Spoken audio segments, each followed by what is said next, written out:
100 planes will land on Ayodhya Airport on 22nd of January. ये कहना है CM Yogi Adityanath का।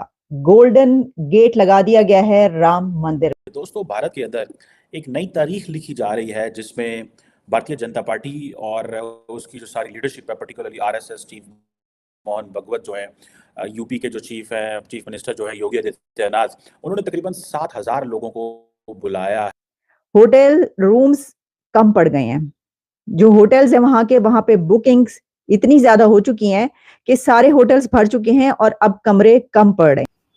बहुत जबरदस्त, मतलब मुझे ऐसा लगता है कि ऐसी दिवाली भारत ने कभी नहीं देखी 76 साल में, जो 22 जनवरी को हम लोग देखने वाले हैं, और जिसकी तैयारियों में कोई क्लॉक टावर जैसा कुछ बना रहा है, कोई वर्ल्ड क्लॉक बना रहा है, कोई 108 फुट की अगरबत्तियां बना रहा है, कोई मंदिर की घंटियां जो है वो इतनी हेवी है जो अवेसी की कान फट जाएगी ऐसी घंटियां बना रहा है। They want to rewrite every history. They want to rewrite everything.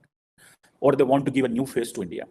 ठीक है जी। अब कहा जाता है कि जी जितने गोल्ड एसेट्स थे लूटे गए तारीख के अंदर, वो सारे के सारे हम तो बड़े अमीर थे, हिंदूज बड़े अमीर थे, इंडिया बड़ा अमीर था, कुछ मुसलमान ले गए, कुछ गोरे ले गए। This is what is being told, said. Much of that is right, frankly speaking. Many people may not agree, but this is a story. If you just get out of this mindset कि आप हिंदू, मुसलमान, सिख हैं, ईसाई हैं, आप इससे ज़रा बाहर आ जाएं, you can say कि हाँ, लेकिन एक चीज़ तो बड़ी क्लियर है, that India is changing. And that India is changing in the favor of a political party. That India is changing in a favor of the way Prime Minister Modi और उनकी जो पार्टी है वो जिस तरह लेके जाना चाहते हैं, उसमें वो कन्वर्ट जो है वो हो रहा है, और बड़ी उसमें उनको क्लैरिटी है और सबको समझ है कि क्या होना है और क्या होने जा रहा है। अब फॉर एग्जाम्पल अयोध्या को जिस तरह कुछ 7,000 के करीब, आपको पता है, जो लोगों को इन्वाइट किया जा रहा है, 7,000 के करीब पॉलिटिशियंस, बॉलीवुड सेलिब्रिटीज हैं, क्रिकेटर्स हैं, इंडस्ट्रियलिस्ट हैं। क्या बताना चाह रहे हैं बॉलीवुड स्टार्स को प्राइम मिनिस्टर मोदी? एक सवाल आता है ना कि क्या बताएंगे? क्रिकेटर्स को क्या बताना चाहते हैं विद दिस? इंडस्ट्रियलिस्ट को क्या बताना चाहते हैं?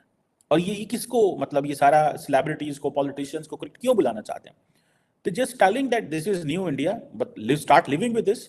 अगर फॉर एग्जाम्पल इस जगह पे मस्जिद बनती तो वो हम गिरा दी गई थी 1992 में।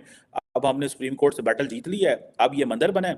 आप देखें ये पब्लिक मनी से हमने सोने के गेट लगा रहे हैं। So we are having the India back which was in the original shape century. तो इसी के साथ गोल्डन गेट का बड़ा चर्चा है कि जनाब वहां पर सिर्फ एक नहीं, बल्कि वहां पर जो गोल्डन डोर लगाया गया है वो कहा जा रहा है कि कोई 13 से 14 ऐसे सोने के दरवाजे हैं जो लगाए जा रहे हैं, सिर्फ एक दरवाजा नहीं है। अच्छा, इसकी भी कुछ हिस्ट्री हम जरा जानने की कोशिश करेंगे। तो पहले मैं आपको ये जरा सुनवाई देती हूँ कि 100 फ्लाइटें अयोध्या एयरपोर्ट पर उतरेंगी और उनमें वो तमाम मेहमान होंगे जो कि राम मंदिर की उस सेरेमनी में शामिल होने के लिए वहां पर जा रहे हैं। तो सुनिएगा कि ये आदित्यनाथ योगी जी क्या फरमा रहे हैं।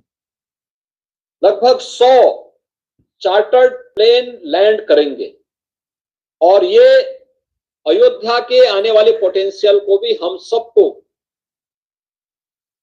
एक राह दिखाएगा। इस अयोध्या को लोगों ने पहले पहचानने का प्रयास क्यों नहीं किया? इस आस्था का पहले सम्मान क्यों नहीं हो पाया? और ये केवल आस्था ही नहीं, बल्कि आस्था के सम्मान के साथ साथ अर्थव्यवस्था को भी एक नई गति देने में सहायक होगा। लाखों नौजवानों के जीवन को भी एक नई गति देने में अयोध्या का महर्षि वाल्मीकि इंटरनेशनल एयरपोर्ट सहायक होगा। Ram Mandir is not just a temple, is not just a temple. Ram Mandir is a civilisation of Bharat. Ram Mandir is a pride of Bharat. Ram Mandir से हमारी आस्था, विश्वास, हमारी श्रद्धा जुड़ी हुई, और 500 वर्षों की तपस्या और बलिदान के बाद सनातनियों को प्रभु राम लल्ला की जगह वापस मिली है। इससे बड़ी बात तो कोई हो ही नहीं सकती है, कुछ नहीं हो सकता है। और जोड़ा अवेसी से लेकर के जो भी मुसलमान अभद्र टिप्पणियां कर रहे हैं, मैं उनसे पूछना चाहती हूँ कि अगर प्रॉफिट मोहम्मद की 12 शादियों पर बात कर दी जाती है तब तो आप लोग बड़ा गुस्ताख रसूल की सजा सुनाने लगते हैं, लोगों को मर्डर की धमकियां देने लगते हैं। तो भगवान राम के ऊपर अभद्र टिप्पणियां करने पर अगर सनातनी 82.7% अगर वो अपमान राम की सजा आप सुनाना स्टार्ट कर दे तब आपको कैसा लगेगा?